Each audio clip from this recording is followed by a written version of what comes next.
बिस्मिल्लाहिर्रहमानिर्रहीम। अस्सलाम वालेकुम। कैसे हैं आप सब? जहाँ रहें खुश रहें, आबाद रहें। आज मैं आपके साथ बहुत ही मज़ेदार, बहुत डिफरेंट और झटपट बनने वाली रेसिपी शेयर करूंगी। बिहारी कबाब की रेसिपी शेयर करूंगी और इतने मज़ेदार ये बने थे, इतने सॉफ्ट और जूसी थे कि हाथ भी लगा रही थी तो बोटी घुल रही थी, टूट रही थी मेरे हाथ में। जैसे रुई होती है इस तरह से इनका रेशा बना हुआ था। बहुत मज़ेदार थे। आप भी ज़रूर ट्राई कीजिएगा इनको। बहुत ही आसानी से, बहुत आसान तरीके से बनाएंगे इसको।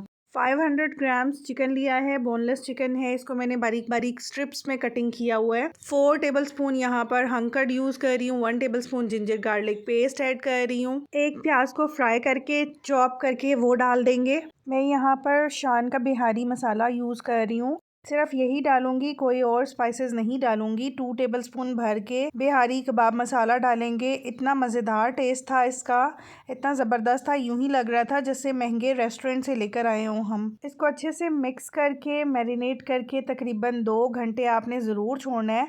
2 टीस्पून यहाँ पर मैं ऑयल ऐड कर रही हूँ और इसको मैरिनेट करके मैं फ्रिज में इसको रख दूँगी। तकरीबन मैं तो ओवरनाइट छोड़ूंगी। आप इसको कम से कम भी 2 घंटे ज़रूर छोड़िएगा ताकि चिकन पे स्पाइसेस अच्छे से मैरिनेट हो जाएं और अच्छे से स्पाइसेस का टेस्ट आए। अगर आप बीफ या मटन से बनाएंगे बिहारी कबाब तो आप उसमें कच्चा पपीता ज़रूर डालिएगा ताकि जल्दी गले। चिकन में पपीते की ज़रूरत नहीं है, चिकन वैसे ही बहुत जल्दी गल जाता है। मैरिनेट करके रखेंगे तभी बोटी सॉफ्ट बनेगी।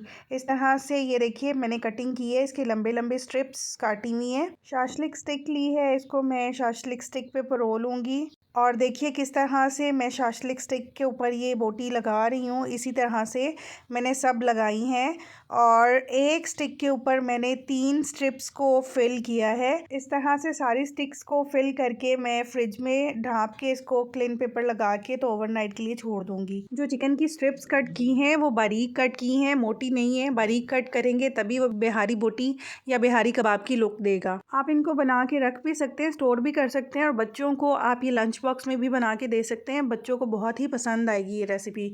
अब मैंने 2 टेबलस्पून ऑयल लिया है, पैन में डाल के गरम कर लिया है। इसको 3 to 4 मिनट एक साइड से कुक करेंगे और 3 to 4 मिनट ही दूसरी साइड से कुक करेंगे।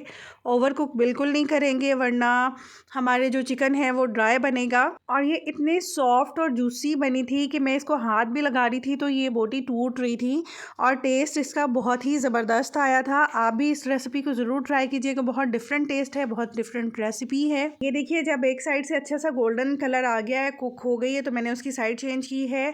अब ये बिल्कुल रेडी है। अब मैं इनको निकाल लूँगी और रायते के साथ, सैलड के साथ सर्व करूँगी। अगर तो आप न्यू है मेरे चैनल पे और आपने अभी तक चैनल को सब्सक्राइब नहीं किया तो आपसे रिक्वेस्ट है कि प्लीज़ मेरे चैनल को सब्सक्राइब कीजिए।